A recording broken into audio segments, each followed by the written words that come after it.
Ladies and gentlemen, how you all doing? This is Con Over. This is Rangru. Hello, hello, hello. And folks, we're giving you some Division 2 quarterfinal action today here on Vertigo. Rang, who do we have? What are they bringing? On the left-hand side, in the blue, we have Sotek playing the 3rd Armored Division. And on the right-hand side, in the red, we have Infamous playing the 79th Guards Tank Division. Alright, so Vertigo right here. Very kind of standard map. We do see three kind of openings on either side.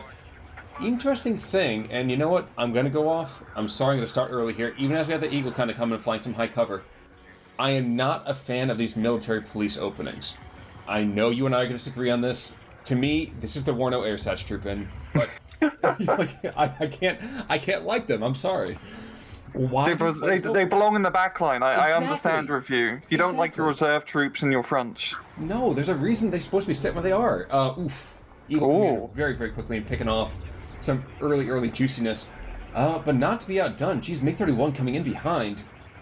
And no joy on that. Yeah. Okay, alright. That's a real problem with using MiG-31s. If you buy a single one, they can never kill anything. You buy 2 of those bad boys, everything in the air is dead. So we're already seeing pretty heavy air investment, and of course the town is getting in hot. It certainly is, especially with that seed missile, actually. Mm-hmm. Well, they also AKN to him, just, Papa Stalin's work right there. AH-64 in the meantime, they're going to be engaged with BTRs. Bring up those Mortar Strokies. So, Mortar Strokies, we've kind of seen these guys before, of course. Not quite the same type of terrifyingness we've seen before, but against the military police, I don't know, man. I feel like this is a very, very easy win for them.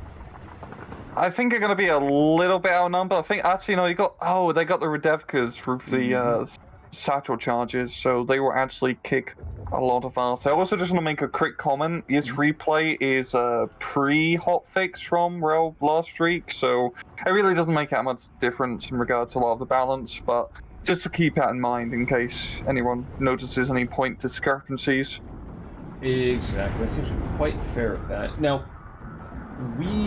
Abrams engaging with the rest of Vertigo, but the Concourse over here, watch this. 3, 2, 1. Sun's out. Looks like guns might... Oh no, geez, he popped smoke just at the right time. There we go. Okay. Damn. Yeah, it was a very lucky initial hit on Abrams getting the side damage. As you see, he's going to be pretty much out of the fight until he can get some R&R, which has given Infamous some very lucrative time to try to get a foothold back into that town, because that opener didn't go well for him. No, and that's the interesting thing too, is that usually you see a lot more... Abrams does go down eventually, Concourse does get eyes on. But didn't quite go as heavy infantry as you might suspect. I was kind of struck by that. Looking at the way the decks are even kind of set up here, I would like to think that the Soviet infantry would have had a little bit of an earlier kind of benefit there. Geez, A-10 getting engaged like crazy by the Big 31, and somehow Old Venerable over there doesn't even get touched. Yeah, once again, you really cannot afford to use MiG-31s alone. You need to get both of them out to actually shoot anything down. And you're just kind of playing your hand by ripping it out early. Does certainly seem to be the case. I wonder if the A-10's going to make any kind of gun run in now that... Nope, I guess not. Alright. Nope, he's just going to chill. Which I kind of understand. There is still radar engagement down below, but that's not any reason in my mind that you wouldn't try to drop some kind of action down here, but we'll see. Yeah. And then I just want to take a quick note down south. It is, well, quiet as usual. Both sides usually like to rush Alpha, of course. Actually, no one actually getting a CV either. And like we talked about, I believe in our last recast, sometimes getting those +3 sectors off the bat can prove to be very beneficial, because you can bleed quite heavily if you allow your opponent get their +3 zones. Now, I do want to make actually a call. While you were looking down to the south, unfortunately, the A-10 did make a run, and he did take out a T-80U. Unfortunately, true to his namesake, he impacted on that ground and left quite a splash. Mm-hmm. Kind of surprised, too. So, we're kind of noticing here that down south, yeah, not a lot of investment, but a very well-rounded investment, I would say, between having anti-tank position, having some UAZs, which is some nice kind of suppression. They even bring that ECLA in.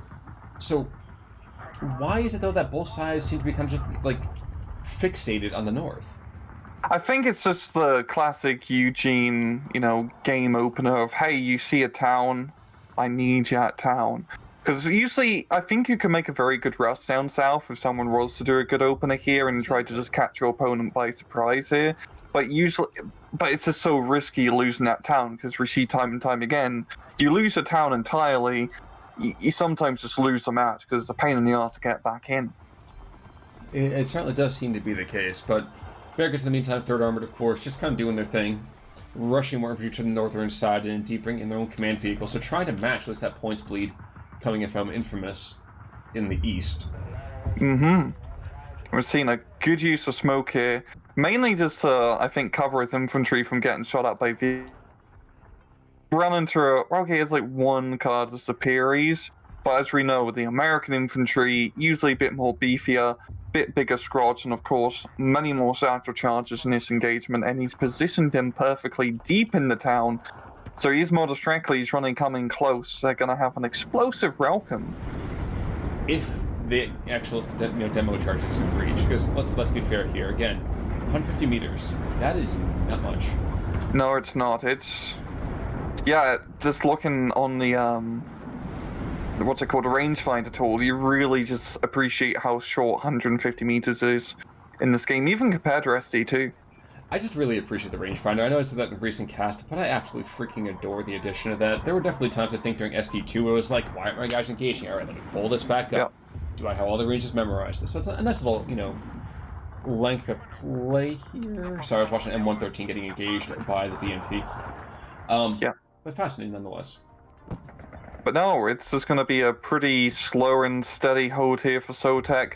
I mean, of Infamous, pretty much classic Russian style. The infantry ain't great. You're going to have to rely much more on your tanks and IFVs to really be doing damage here.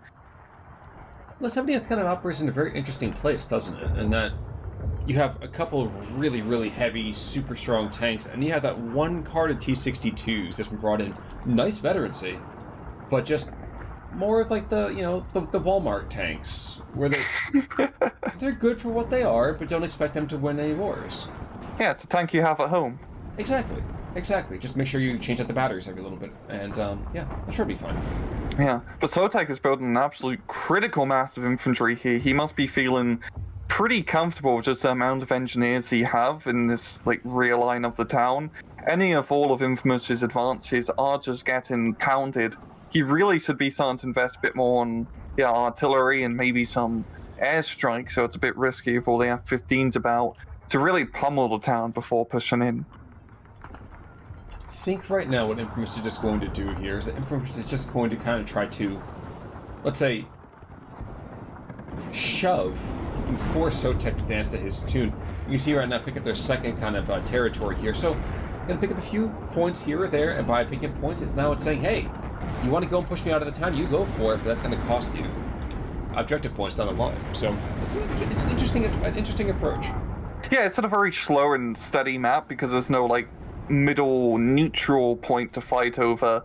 This map can definitely turn into a stagnated slugfest of just back and forth fighting. So really, if you just can outlast your opponent, you can usually do pretty well. And I mean, both decks are pretty built deep. Built deep, that's a nice way to put it. Phantom going with HE, he's going after the infantry in the south. Obliterates one superior and then gets obliterated in turn. Yeah, I think the anti-air net over here for Infamous is it's way too good at this point. Yeah, now he has both MiG-30 runs out. It was F-15s. They don't want to get anywhere near the front line anymore, otherwise they're going to get sniped from pretty much 100 kilometers away, it feels like. I mean, I get that, but the Chappie over here, the PVAD, I mean, it's not perfect, but it ain't bad. I don't know. Maybe you slap a Stinger up there as well, and that should be more than enough to really keep those MiG-31s at bay. Yeah, Infamous won't really be able to do any Su-25 strikes here because it's pretty heavy anti-aircraft net, but he can at least deter Sotek from going too deep in his lines, as his anti-aircraft net is also pretty built. Does certainly seem to be that way. We almost had Ito down to the, let's say, central south position, almost able to pick up that supply truck. Looking even further south, we're seeing the beginnings of, let's say, a defensive line being formed, and if nothing else, that BT are hopefully getting taken out. by the approaching fire team of the law. Yeah, I'm actually surprised he hasn't decided to do any more offensive BTR sneaky plays down south, because he could get a very nice CV snipe into Foxtrot, yeah. It's just a Jeep CV. Yes, but the thing is that he doesn't technically know that it's there. Now, there's Humvee in the meantime. We should be seeing okay, yeah, I thought he had unloaded already, but that... Nope. No, I mean, let me rephrase. He should have unloaded a long time ago. But no. No. There we go. It's kind of reminded me of PTRS cheese and SD2. You're not as good, even though it had the same bullet. And firing much more quickly with that as well. Yes. If only the Russians had, yeah. 70 years ago. 120 mils, not firing anymore, which I think is a consequence of, hey, guys, we're running out of ammunition here, which I can respect. I'm right there with you. Mm-hmm. But just as the AH-64 is starting to get a little bit friskier, which I find equally fascinating here, but nope, for some reason backing away. All right, interesting enough. But no, Sotek's in a pretty damn good position in that town. He's managed to effect Infamous from it. Infamous still has that all-important tree line for him to cower into. But, artillery, bombs, this could be a pretty quick and easy, push here for Sotek. Especially, well, I think I'm being a bit too easy here, because we do have, like, 2 T-80Us and Heinz in the back line as well. Yeah, but the T-80Us, wow, jeez, that one supply truck is just losing all of its supply, getting that T-80U back up and running. Good I know. Lord. But hey, you know what? I think that makes perfect sense. The T-80U, that's 350 points of investment right there. It's a big, beefy, and expensive tank. It absolutely is. They only get the finest rations. That's true. They get 2 bottles of vodka. Not oh! Now, kind of equally interesting to me, first of all, we're seeing a lot more Iglas being kind of positioned around the map, so he's, I think, expecting, Infamous that is expecting, I think, a little bit more in the way of maybe another Thunderbolt strike, heck, maybe even bringing that F4 Phantom is going to be brought back in. So I can understand that. I'm not going to say I really think it's the best usage of resources right now, but of course, God Vision being what it is, I mean, a little bit hypocritical for us to say otherwise. I think it's mainly for dealing with those Apaches. If they decide to do anything sneaky on the flanks, you can ward them off. Yeah, I guess that's fair. That's fair. But I would have thought that having the AKMs, the OSAs, and heck, even have those, the Heinz over here, the MI-24s, Gatling gun, it's not going to be the best thing for it, but you can still at least get, keep them at arm's length, keep them right off the other rotors. I mean, I don't know. But, meantime, a couple more BMP2s being brought on and dropping off some more Motor Shiroki's. I'm thinking we're going to see another push here pretty soon. I think so, too. Mortar's out, but I think we're going to see something very, very aggressive here sooner or later. I just think it's going to run into the same problem once again, is that the Soviets don't have enough infantry, especially CQC infantry, to contest this town. That is a lot of engineers, and bloody hell, they are digging in. And Sotek does have a CV in here, so he's going to be gaining very nice and steady +2, so he can start catching up to Infamous's points. We do see that kind of force now from Sotek, saying, Infamous, you got to come at me, bro, if you want it. And at the same time, down south, Sotek, the sneaky little crocodile over here is pushing on forwards, picking off some of that Soviet equipment. Yeah. What a shame that engineer squad can't do anything from range, though, either. Just getting shot at consistently. Slow and real, just steady build-ups all over the front line here. I think maybe for Infamous, his best bet is maybe just trying to open up something down south into Delta. Though Sotek does seem prepared, as he has a bloody M1A1 Abrams there, just in case anything frisky does decide to happen. But at this point, especially as the Soviet tank division with not the best infantry, trying to fight over that infantry-centric town is, I think, just going to be a bloodbath. So then the play would suggest to me, anyway, bring in a couple T-62s down south.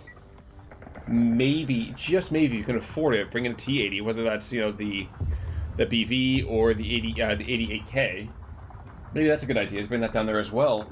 unmask the Abrams position and then push with everything else. But for right now, this is starting to be kind of a losing proposition down to the south. Yeah, 1A on Abrams, can pretty much just shut anything down. He would really need some heavy army to contest as well. Yeah, the problem as well with just pushing town compared to down south is down south he can take advantage of the range advantage. All his tanks are bloody ATGMs, and then you have really good IFVs. You need to be playing a bit more out in the open rather than fighting in, geography, which is really to Sotek's advantage here. Now, Phantom, in the meantime, he's making a run down to the south. He's going to discover the Iglas are still down there. And let's be fair, it's only the one position right now, but it's enough. It's enough. It's mainly the MiG-31s here, which is a scary threat. As you see, any plane which comes in will die when those MiG-31s get onto the field. Oh, that's also very, very true. Same could be said, though, for a lot of that Soviet infantry to the northern side, though, too. We got those Apaches are just obliterating everything. And it's actually, the Soviets have to be really careful. That was, 150 meters, 200 meters? From something that's actually rather important. Oh, and the Eagle is going to get a few shots here on the Apache, but it is, quite a tanky helicopter. And once again, this is a pre-patch, so he's 125-point Apache rockets, where they're now much more reasonably 150 points. True. But we're back to about a rough 50-yard line over here. Both sides do have a CP inside that northern command area. South, we're going to see now, Sotek is being a little more aggressive down here, which makes sense. I think this is a perfect opportunity. Sliding back right behind that forest, not a whole lot of visibility, unless you get very, very unlucky. Yeah, and he really is in the point where he does just need to grab those all-important few 100 points. Of course, in other maps, the points can slide much more heavily to the player's advantage, but on this map, really a few 100 points can make or break a game just because it's so bloody slow to capture points. One thing I'm actually kind of surprised by is, other than that one mortar, there's been very, very little to commend. Of course, I say that, and I see the Akatsuya starting to engage the 152 normal artillery here on the northern side. So I say, surprised we actually haven't seen rocket artillery. We're surprised we haven't seen more investment in artillery. I would feel like that really plays into the Soviet kind of mindset, and I'm a little confused why Infamous doesn't use that to break the stalemate. Because I think that's what we're starting to see right now. We're seeing that stalemate. We're seeing that kind of forced moment. Mm-hmm. You are 100% correct. As I completely forgot, they have Buratinos, Khan. Yes. Buratinos make a town no longer a town. It makes it a pile of rubble. If he was to just keep Buratino striking up north, you can really leverage those engineers out of that position and then push on through. But instead, he's just kind of investing more of the direct frontline forces, more infantry, more BMPs, and he's just going to keep hitting a brick wall if he continues like this. Well, we are seeing a second field artillery piece. Unfortunately for me, unlike the SD2 position, which for me is just get me as much on-field artillery as possible, I feel like WARNO doesn't work that way. You have to be much more willing to use suppressive material, and I feel like that's something that's missing here from this push. And that's missing here as Sotek just continues to kind of get more and more points out of this. Like, you've got to do something to move Mr. Crocodile out of what he's going on. Yeah, and Sotek's already doing some light maneuvers down south, moving some fire teams and your favorite infantry, military police around here. And he still has that A1 Abrams down south, which can really leverage quite a lot of firepower. There is some scary ATGMs nearby, but if Infamous tries to put up any of his vehicles down south, it's just going to get one-tapped. That's certainly true. 155 over here from the Americans trying to engage some of that equipment down south. Luckily, I would say for Infamous, it's probably the best thing Infamous could have done is to bring in an infantry commando as opposed to the vehicle. Because the infantry command has a little bit more kind of sneakiness. So, for the moment, things will go all right. But I feel that's kind of on a nice edge over here. We're all seeing that slow, transition down south here, as we are seeing both sides invest a bit more on Mi-24 anti-aircraft piece. We're seeing constant smoke as well up north here from Infamous, which I love to see, but once again, he's not doing anything to really rout out those infantry.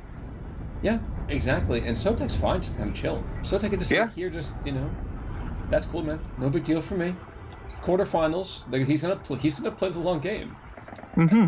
And then, that's something actually that we don't really talk very much about, is that when you're playing best ofs, more than just the best of one, whether it's best of 3, best of 5, what have you, you almost want to kind of like mentally exhaust your opponent. And that's something we don't really talk about very often in these games. As you go further and further into each match, well, your opponent's going to start to lose focus. Okay, did I make sure that I called in some more vehicles? Do I have that kind of lingering air power that I haven't used just yet? So I don't know. It can get very emotional. It is. It certainly can be. Heck, I get emotional over one game just by casting it. So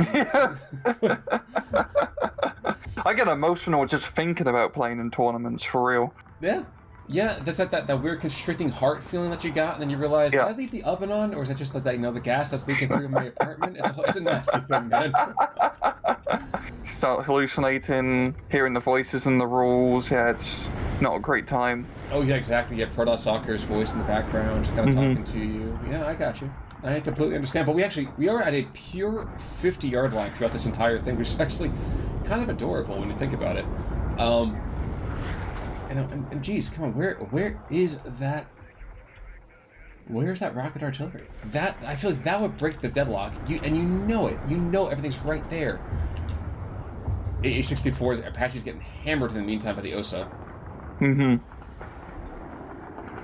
So Apache is bloody tanky, or the OSA's just really bad at. There we go. Finally shoots it down. Only took like 3 to 4 missiles. It's actually kind of funny to be doing the accuracy calculation on that. You might have hit him with the first one, and then you missed the next 3 of them, and you're like, wait a second. Mathematically, this should not have been happening. Seems like he's playing XCOM. Exactly. It's been a long time since I did pick that up. 155 in the meantime from the Americans, trying to engage that forest over here, and again, neither side really wants to go and get super aggressive. No.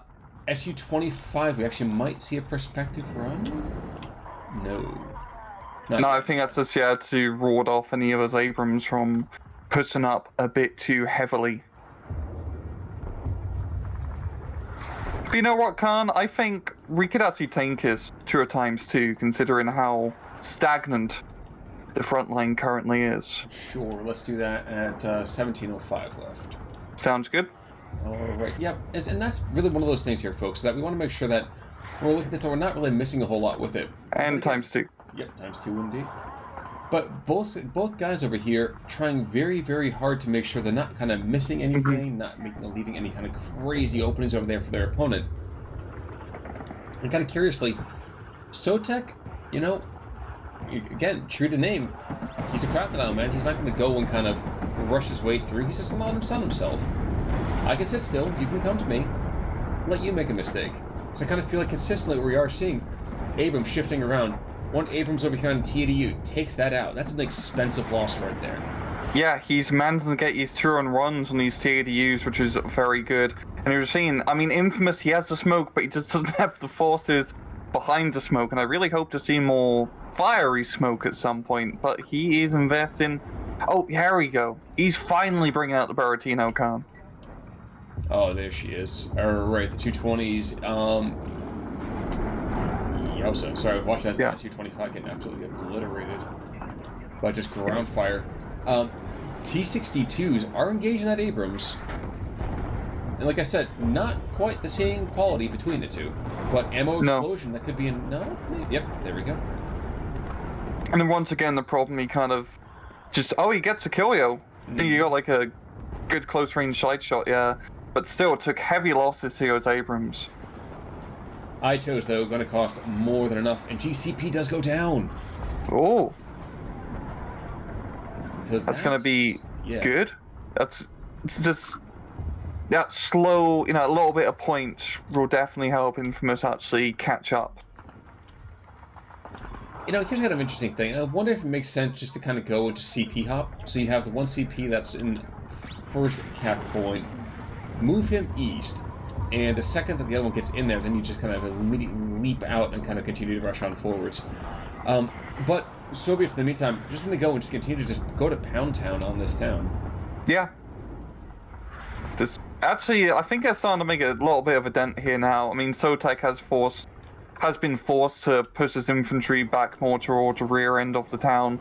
But Infamous, I mean, he's bringing in like his Motostracles and units of 2 or so, but he needs like a big beefy force for him to actually make any decent progress.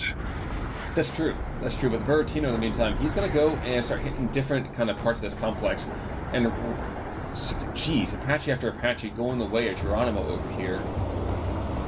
And, geez, yeah, the Engineer Dragon's just going to get hammered. Chaparral made too much better. Jeez. I like that. That made sense to me. Yeah, he's finally get some hits onto the town, yeah. But still, the infantry are mostly alive here. So it's still going to have to be quite a lot he will have to break his way through. But he's in a pretty good point advantage now. The extra 200 or so points has really done him some wonders. That's true for right now. We are seeing a kind of reduced Abrams platoon shifted to the northern side of that. They don't have great line of sight on a whole lot, though, either, so they're going to get shifted back. No. Yeah, it's pretty dangerous using tanks that close, especially... Well, okay, it does have some recon there as well. You say recon, you mean the MPs that are rushing into the forest and they get totally rocked by everything? Yes, that's true, technically. They're going to police that forest. Well, they're just going to walk point and take hits. That's now you see all the Abrams are getting shifted on forwards. He's trying to CP snipe this. He's not going to, so. He's trying to. We're probably going to get to that point in the match, especially in these last 10 minutes or so, where it just comes down to CV snipe. Especially in the southern side, where it's pretty obvious where the enemy CV is. I wouldn't be surprised if we see a snipe or two. Well, Eagles, in the meantime, the F-15s getting hammered by the MiG-31s. I think they take out one Su-25. And 2? I mean, another F-15, sorry. Oh, no, absolutely, yes. Well, one went down to the initial pass. I think due to ground fire, but the MiG-31, I think, also picking them up there in the meantime, too. Yeah. And we're seeing also continuous heavy investment here from Sotek. Even though he's, taken some heavy rocket hits and losing the air war, he still has a lot of ground forces and a lot of Abrams here. Which is a solid thing, but at the same time... Is that CV? No, CV? Wow. The BRD is just freaking fearless, man. He's going nowhere. I'm actually quite impressed by that. He's going to lead from the front line eventually, whether he likes to or not. That's true, but no, he's going to eventually start digging himself 6 feet under. Yeah. But as this is a very effective concentrated push here from Sotek, he's finally got some Bradley IFVs, he has the infantry, he has the heavy armor, and Infamous is just kind of, continuing to push his forces in one by one, and they get blapped. That's true, but the Bertino over here is going to continue to kind of go and start burying those dudes 6 feet under. 3, 2, 1, and spoosh. Take out the Abrams as well, yeah. Still, taking losses, and taking losses, and taking losses. Mm-hmm. Yeah, northern side is pretty much going to come with Sotek's control here. Infamous did manage to gain some more points here. I'm quite surprised by this. Geez, that one Bradley is just a champ. Yeah. Yeah, he's going to get that BRDM, force him off the point. And with the Dragons, in the meantime, breathing their fire towards that T-80U. Might be able to... Okay. I thought we were going to see a couple of kills, but the M47's kind of not being very agreeable, all things considered. Yeah, he's only using the base Dragons, which are pretty crap compared to the Dragon 2. That may very well be. We are 4 minutes out. Phantom, dude, what are you doing? Your mission is ground attack. It's not to tangle with those guys up. Oh man, that was a bad call. Yeah, man, he got blapped. But I think the question is now, will Sotek be able to gain enough points to actually catch up to Infamous? There's 3 minutes left. I think it's going to be tight, especially with Infamous slapping a CV onto the point. He slapped one on there, but it's a T80, which means if he loses it, first of all, that's 265 points down the drain. I don't know. I don't know. There's still the Abrams that's right there too. So one more shot from the Abrams, and this is going to be, I think, more than enough. Yep, that's a dead right there. Which means you got to sneak one more CP in there, and I don't think he's going to do it. He's been no BTR, the superior coverage. Okay. So yeah, we get into the very desperate, final minutes of this match as both sides are just kind of invest in everything to secure this one northern point. I mean, honestly, for this point of Infamous, if he can just get a CV in there for just even 20 seconds or so, I think that should help him, quite a lot. I can't do the mental math right now, but I think just the 20 seconds or so will allow Sotek to, or not allow Sotek to gain enough points. Well, Sotek's going to hold it for another 40 seconds here, and right now, it looks like he's going to be able to do that, because the CP is... Yeah, CP's not going to make it in time. I think we're headed for a draw.